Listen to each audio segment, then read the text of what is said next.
باقی رہا آپ کہہ رہی ہیں پی ٹی آئی بات کرنا نہیں چاہتی. پی ٹی آئی کی طرف سے عملی اقدام ہو رہا ہے کوئی؟ کسی کی طرف سے نہیں ہو رہا. میں تو کہہ رہا ہوں بات کرنا کون چاہتا ہے. آپ نے میری بات نہیں سنی. بات کرنا کون چاہتا ہے؟ نہ پی ٹی آئی کا کوئی موڈ ہے نہ پی ایم ایل این کا موڈ ہے. پی ایم ایل این نے حکومت کرنی ہے, پی ٹی آئی نے اپوزیشن کرنی ہے. اور پاکستان میں حکومت کرنے کے لیے ڈائیلاگ کی ضرورت نہیں ہے, پسندیدگی کی ضرورت ہے. اور پاکستان میں ڈائیلاگ کے لیے عوام کی سپورٹ کی ضرورت ہے. حکومت کرنے کے لیے عوام کی سپورٹ کی ضرورت نہیں ہے, کسی اور طرف سے سپورٹ کی ضرورت ہے. تو میرا نہیں خیال پاکستان کی سیاست جو ہے ایک نارمل جمہوری سیاست ہے. اول تو جمہوریت تو ہمارے ہاں ٹھیک ہے, کچھ زبانی گفتگو کرنے کی اجازت ہے آپ کو, اور لیکن عملی طور پر میرا نہیں خیال کہ کوئی بھی گفتگو کے لیے اس وقت سیریس ہے. ہر کوئی اپنے آپ کو سیکیور کرنے کی کوشش کر رہا ہے, اور سیکیور کرنے کے طریقے ہر پارٹی کے مختلف ہیں. پی ٹی آئی کا ایک اپنا طریقہ ہے. پی ٹی آئی کہتی ہے ہم بات کریں گے ان لوگوں سے جو طاقت والے ہیں. ایک لحاظ سے پوائنٹ صحیح ہے, وہ اس لیے صحیح ہے کہ پاکستان میں تو فیصلے جو بھی اقتدار کے فیصلے جدھر ہوتے ہیں وہ ہمیں پتہ ہے, لیکن دوسری طرف جو ہے کہ جو باقی جماعتیں ہیں وہ بھی ایک سیاسی حقیقت ہے, ان کو آپ اگنور نہیں کر سکتے, ان سے آپ کو تعلقات رکھنے پڑتے ہیں سسٹم چلانے کے لیے. لیکن بات یہ ہے کہ جب تک مختلف تین بڑی سیاسی جماعتیں جب تک ایک دوسرے کو ختم کرنے کی فلسفے سے نہیں ہٹتی, گفتگو نہیں ہو سکتی. میں نے کل بھی یہ بات کہی تھی, گفتگو کے لیے پہلے ماحول چاہیے جو نہیں ہے پاکستان میں اس وقت. دوسرا کامن ایجنڈا چاہیے, کن نکات پہ آپ بات کرنا چاہتے ہیں, کن اصولوں کو آپ طے کرنا چاہتے ہیں, کیا مقصد ہے آپ کا. جمہوریت ہے, اقتدار ہے. ہمیں جو تو مقصد پاکستان میں اقتدار نظر آتا ہے, چاہے وہ پی ٹی آئی کا ہو, چاہے وہ پی ایم ایل این کا ہو, چاہے پی پی پی کا ہو. اور اس لیے جب تک آپ ایجنڈا نہیں طے کرتے اور کس طرف لے کے جانا ہے آپ نے اس نظام کو, یہ ان باتوں پہ جب تک ایگریمنٹ نہیں ہوتا کوئی گفتگو بامعنی نہیں ہوگی, اور گفتگو سے تبدیلی نہیں آئے گی اس ملک کے اندر. اس لیے کہ گفتگو کی نیت نہیں ہے. نیت یہ ہے کہ دوسرے کو ہم نیچا کس طرح دکھائیں. گفتگو کی نعرہ لگا کے نیچا دکھانا ہے, غصہ دکھا کے نیچا دکھانا ہے, اکڑ کے نیچا دکھانا ہے, یہ سب میتھڈ استعمال ہوتے ہیں نا ہمارے پولیٹکس کے اندر. اس لیے گفتگو کا تو آپ چیپٹر فی الحال تو پاکستان میں بند کر دیجئے, وہ تو آپ بھول جائیے کہ گفتگو کوئی کرے گا. باقی آئندہ پتہ نہیں کیا ہوگا, 6 مہینے کے بعد اس ملک میں کیا ہوگا کیا نہیں ہوگا ہمیں نہیں پتہ, کیونکہ سیاست پریڈکٹیبل اس وقت ہوتی ہے جب اصولوں پہ چلے, جب آئین کے فریم ورک میں چلے, جمہوریت کی روح کے مطابق چلے. یہ تینوں چیزوں کا پاکستان میں فقدان ہے. آئین بہت اچھا ہے جب تک میرا مقصد پورا کرتا ہے, جمہوریت بہت اچھی ہے جب میرے اقتدار کو وہ مضبوط کرتی ہے, اس کے علاوہ مجھے جمہوریت نہیں چاہیے. تو کس گفتگو کی بات بہت اچھا ہے جب تک 1 پیج کا. ہاں بالکل صحیح, لیکن 1 پیج کی تلاش میں ہے. دیکھیں نا تینوں پارٹیاں 1 پیج کی تلاش میں ہیں, لیکن آپ کو ڈائیلاگ کی کوئی صورت دکھائی نہیں دے رہی. آپ نے یہ بھی کہا کہ گفتگو کے لیے ماحول پیدا کرنے کی ضرورت ہے. اب حکومت وقت کی ذمہ داری ہوتی ہے رسول بخش رئیس صاحب ماحول پیدا کرنے کی, لیکن پی ٹی آئی تو چاہتی نہیں کہ حکومت وقت سے بات چیت کریں. لیکن پی ٹی آئی جہاں بات کرنا چاہتی ہے اس کے لیے ماحول فراہم کرنا کس کی ذمہ داری ہے؟ اگر آپ تنقید بھی کریں گے اور ضد بھی کریں گے کہ ہم نے بات وہیں کرنی ہے تو پھر بات کیسے بنے گی رسول بخش رئیس صاحب؟ بنیادی نقطہ تو اس نظام کی ساخت اور اس کی روح کا ہے اور اس کی مرکزیت کا ہے کہ جب تک کہ آپ اس مسئلے کو حل نہیں کریں گے اس وقت تک میں نہیں سمجھتا کہ پاکستان کی سیاست میں استحکام آ سکتا ہے یا یقین کی سی کیفیت پیدا ہو سکتی ہے. یہ ایک معاملہ بڑے عرصے سے چل رہا ہے اور ان تینوں چیزوں کو دیکھیں, روح کو دیکھیں, ساخت کو دیکھیں کہ اس میں توازن کہاں پہ ہے, مرکزیت اقتدار کی کہاں پہ ہے, ان تمام چیزوں کو دیکھیں تو آئین تو موجود ہے, لیکن کیا آئین کے مطابق وہ تمام چیزیں ہو رہی ہیں جو ہونی چاہیے؟ وہ اگر پاکستان پیپلز پارٹی سے پوچھیں, مسلم لیگ سے پوچھیں, تحریک انصاف سے پوچھیں تو وہ بھی یہی بات کریں گے کہ مسئلہ مرکزیت, ساخت اور روح کا ہے. لیکن اگر یہ تمام چیزیں مجروح کر کے, آئین کو مجروح کر کے اگر ان کا کام بن سکتا ہے تو وہ ماضی میں بناتے رہے ہیں, اب بھی بنائیں گے. تو بات اگر ہونی ہے تو اگر سیاسی جماعتوں میں بات ہونی ہے تو ان تین چیزوں کے اوپر ہونی چاہیے، جس طرح سے پہلے چارٹر آف ڈیموکریسی 2 سیاسی جماعتوں کے درمیان میں ہوا تھا. اس کے بارے میں کون مخلص تھا، کون سنجیدہ تھا، بعد میں کیا ہوا، وہ علیحدہ بات ہے. اس وقت صورتحال مختلف ہے.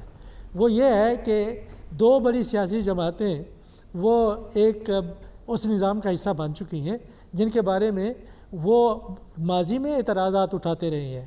ووٹ کو عزت دو، اینٹ سے اینٹ بجا دیں گے، یہ کر دیں گے، وہ کر دیں گے. انہوں نے اس کو سمجھ لیا ہے، وہ اس کے سائے میں ہے، اور اگر اس کے سائے میں ہے اور اس کی برکتیں اور فیوز ان کی برسات ان کے اوپر ہو رہی ہے تو وہ کس بارے میں بات کریں گے؟